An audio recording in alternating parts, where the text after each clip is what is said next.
today I will know a little bit more about why I try to fit this thing in. Close. And how does it feel? Feel like somebody put a brick in your mouth? Thank you. The perception is that it's a gross interference, or this is just sort of like mild? Mild. Mild. All right, so I'm going to cement that in, and then we try to adjust the bite if it's necessary. Some time ago, I read a very strange statistic. The statistic said that the rate of suicide for a profession, Dentist, yes, number one. very high. Why would that be? I think that this, first of all, this is job which required skills, manual skill. Not everyone who went to this profession actually qualified. They lacking that. And when you're lacking the skills, that means things come difficult. Your work is struggle. And you see that not everybody can repair watches. You have to be people with certain constitutional capabilities. Same thing here. This is all technical work. If I take my fingers out of your mouth, nobody pays me. It's a technical, and you're dealing with, first of all, you're dealing with a lot of stress. People are stressed out. Stress is actually, if it's in the air, everybody gets it, very contagious. And you have to deal with this stress. And you get stressed out automatically. Your pain is my pain. Despite that I'm not feeling the pain, but I'm feeling something even worse than the pain. I'm supposed to control the pain, and sometimes you don't control the pain. That's pretty more stress. Then if you have a lot of bills to pay, and if the people in the waiting room and things don't go smooth, that's a lot of stress. There's another factor which is a human factor. A lot of people need a lot of work, and they cannot afford it.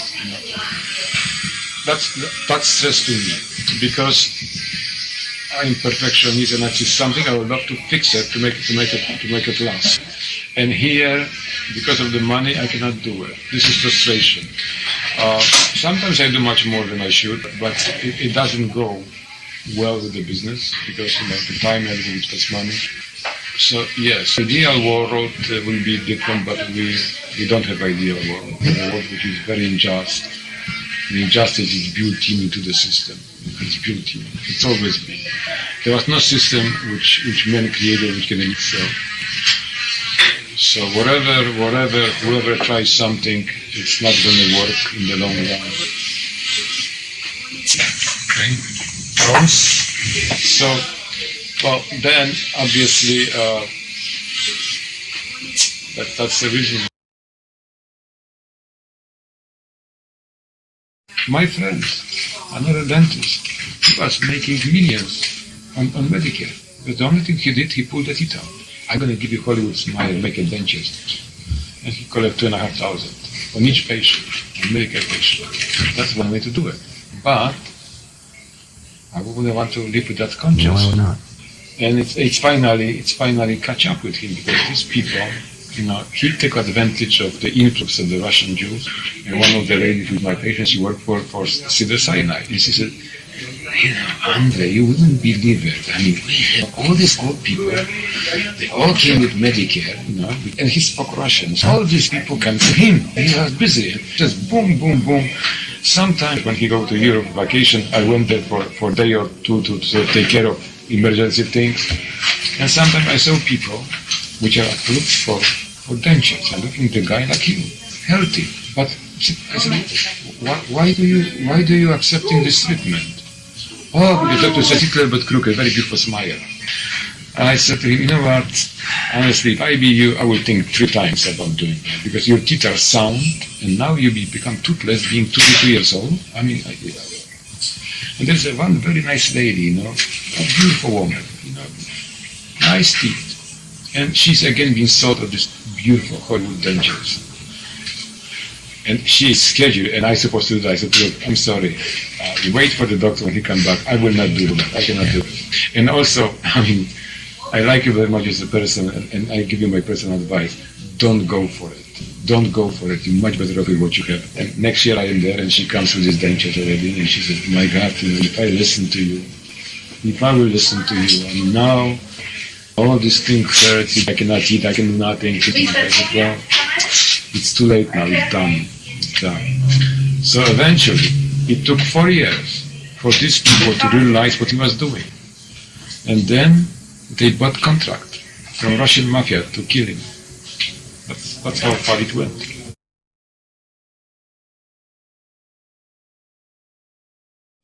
The problem is, what I see, that human is jealous being, and actually he likes to be like God himself, and then he fails so many times that I think in general the collective consciousness, we have a lot of guilt there in the collective consciousness. Because when you're looking at the discoveries, there's a lot of bullshit there, but anyway, this is the secret, this is something which we unveil, and now we have this thing, okay, and this actually will solve all your problems, change everything.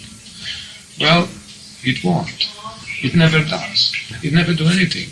This is building this high expectation, especially when you go to this supplement market of this medication. When you read that, when I read this thing, actually I feel I should be dead, because I never use all this stuff and I'm still alive. Another thing, if you go further, every decision what you take, okay, decision which means that we have to take action. The decision is actually part one. So actually you're splitting your reality in this moment. Because you could go this way or this way. You cannot go both ways. So there is a split of reality. And then that decision has immediately consequences that will follow up in many other decisions, many other splits. So then what is going to take you? Well, it's going to take you through your life. And every decision, there will be consequences later on.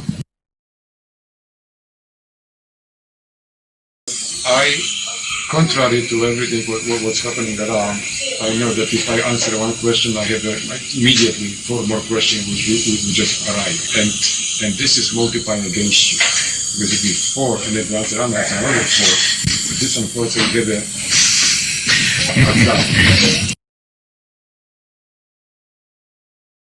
This is our planet, our universe. I mean, that's where we are. This is our ecosystem. But when you look at the human body, well, no matter how you slice it, you have 300 trillions of bacteria. 300 trillions. You look at this ecosystem, how big that is. Because here it's only 8 billion of us. 300 trillions, this is ratio like point some percent.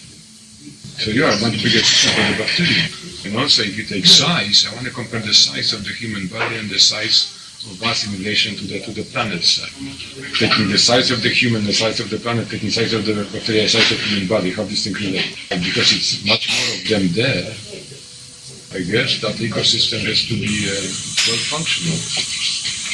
By tight and grind against it. Actually, we shouldn't pay much attention to what's happening here, in this reality, in this dimension, because first of all, it's only 2% of us physically here. The rest is something else. It's only 2%. First, it's 75% water, that 25% is split between the cells and the number of bacteria. Look, the number of your being human goes down very rapidly. And when you get to the DNA, that's even more. The ratio is even more. So, consciousness, one important factor. And the second is faith. It's another big weapon that we should possess. This is the same thing, exactly same thing when you're talking about planktonic bacteria, where it's single flowing, and the bacteria has to take care of itself, and then the biofilm society, they no more mobile, but they relying on the security of the whole structure. And they're much more capable, and they have weapons, and they have specialties, new chemicals, the whole warfare, they have intelligence, they have everything what we have. They have a justice system. They have They have justice. They have How does it apply with justice system? the justice system applies whenever there is a mutation which actually is not favorable for the society. It will be marked, eliminated, and recycled. So we got to keep ourselves clean here. Then, knowing this strategy, then you get to the point where the disease comes from. Disease comes from balance. The system is so tuned and keen to slightest changes in the environment that there is immediate reaction. Even the good bacteria can become bad because of the change of substrate available. It's really amazing.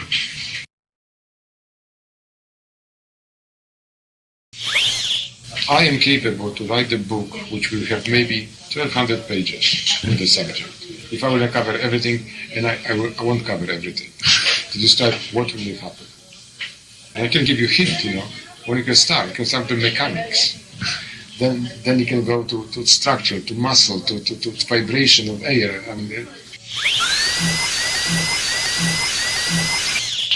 To particle physics, how these things are related. All these different branch of knowledge of today. Biology, physics, microbiology. How the muscle work, minerals which are involved with this thing.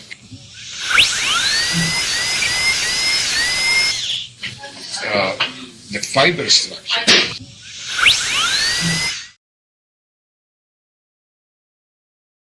I don't know if you ever heard this story that has to do with some kind of empiric approach to how everything is woven together. That in Siberia, Great Siberia, the butterfly will fly from one flower to the other. This will translate that somewhere else on the globe there will be thunderstorm or tycoon or other disaster. That one action, that minute action, and then I was trying to figure out how complex that one action is. That the butterfly moved from point A to point B. Well, I feel like a tycoon. Tycoon means rich. Tycoon is a person who is rich, but how you pronounce the particles? The particles. Which is it's almost fits with tycoon because they are very rich. Actually, they are abundantly rich. Actually, they are godlike.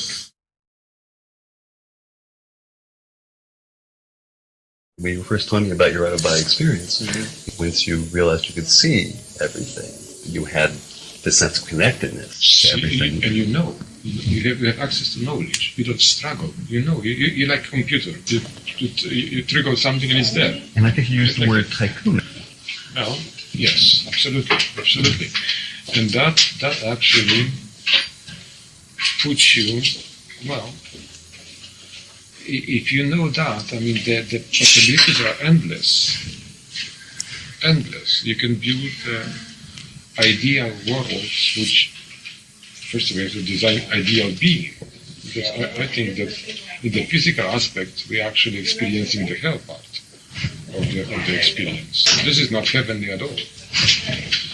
So I'm even thinking that talking about hell, how far you can go. The reality around you, it's indifferent. It's there, and the way you see it. You can see glass half empty or half full.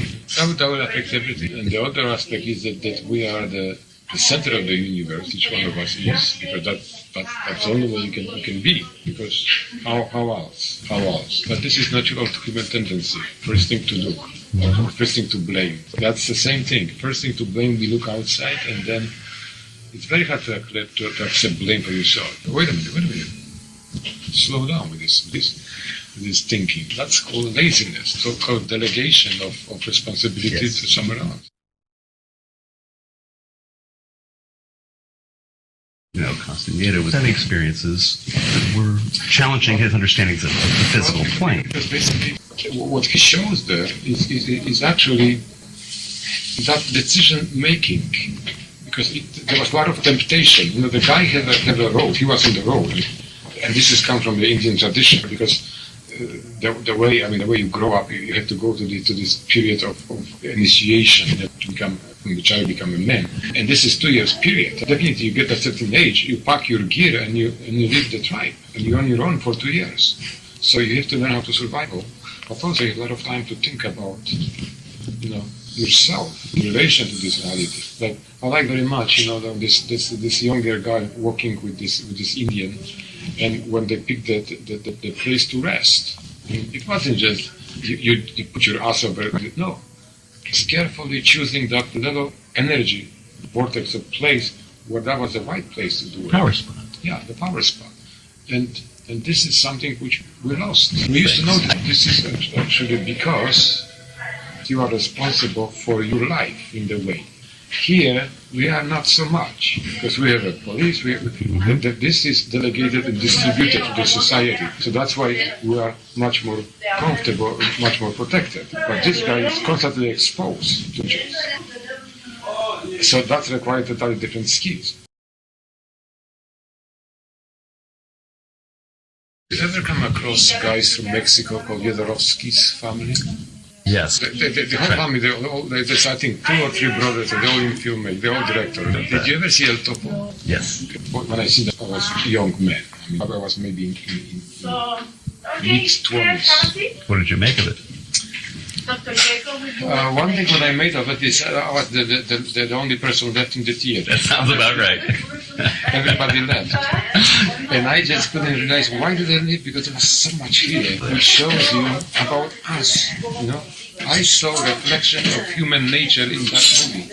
Repeated many times. I mean, the scenes, like the preacher in the church, the mayor, the police chief, the whole thing, when they go underground and they have a bordello there. Isn't that fantastic? That's how it is. The thing which I like, the people who, the power, okay? That, this guy who had Napoleon uniform, and then when he get on his horse, the people lie down and he walks with it like a steps. And then he could fuck anything because he was like alpha guy, everything was his. And then when these people could get him, did you see these faces? How they castrate him? What kind of a pleasure they have with doing? I think that this was bursting, really that's human expression. Someday I might add you into something as a character. You're writing the script? Screenplay, yeah. Yes. You are the writer? Yep. Are you well connected in that business? I thought, my personal feeling was that the Second War, that was the end of all wars, the people, they had 2 generations, consecutive generations, they have World War I, World War II. But then I lost faith in humanity when I get to Yugoslavia, what happened there. This is my generation, people which I knew because I went to this country many times, it's a beautiful country, and I couldn't comprehend this thing. How is this possible? And I was thinking, am I the same? Because you think that I'm going to be this way. But if you get put in the extreme condition, well, then I wonder how much of this idealistic things will be left with me. Am I going to just let everybody pass me by and grab whatever they say put there, and I'm going to sit still, be polite, or I'm just going to compete with them to grab it? So then I become animal. And then I concluded that actually you have a capability to become anything and everything. You can be a killer, you could be a sadist, anything which you allow to flow from it. Or you find yourself in the condition which promotes that growth. We promote that will grow. Right. Most of us are the bread eaters, like a Roman Empire, bread and games, bread and games. That's what the populace which go to see the games, the Dodgers play all the time. This is this type of crowd. This is the adrenaline lovers, adrenaline rush lovers, which comes relatively cheap. If you have other hobbies, like you have adrenaline rush when you kill or when you rape, but that's the same thing. It's adrenaline rush. Or you're a hunter, because when you're in this stage, you're a predator. You really are forced to hunt. This is the primitive instinct in you, and this is exciting, Okay. invite on this. Hard? Hard. Hold. Now take it off and check. Is it better than before? If it's acceptable, or you still have that little discrepancy? Just a little, just a small one. But much better than before. Yeah. There's a lot of good proverbs which we're dealing with this subject. We have a very good Polish one. It was one of the very old sayings in the beginning of Polish writing, around, I think in 1500. The big crooks hanging the small ones. But if that would be justice, then none of the big ones would be left. Would you be a good leader? Would you be a good president? No, they will kill me. No, because basically I will never compromise myself. I cannot do that. Really, that's who I am, you see. And the other theory which I have, it's based on observation. And I created that theory when I was very young, when I was a kid. And this is based on the fact which was known to me at that time. One fact was that I was born, came to life. Okay, so in other words, I imagine my back is against the wall. I don't know what's behind this wall, because my reality come to exist right here.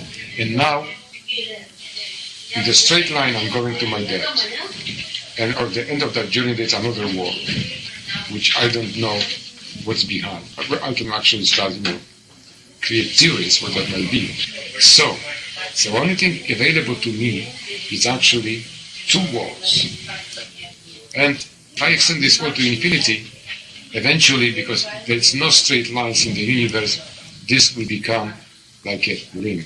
Now, that space which is spent of your life, that's how far that walls are. This is what it's possible to get to know. That band, it's possible for you to actually get the knowledge about.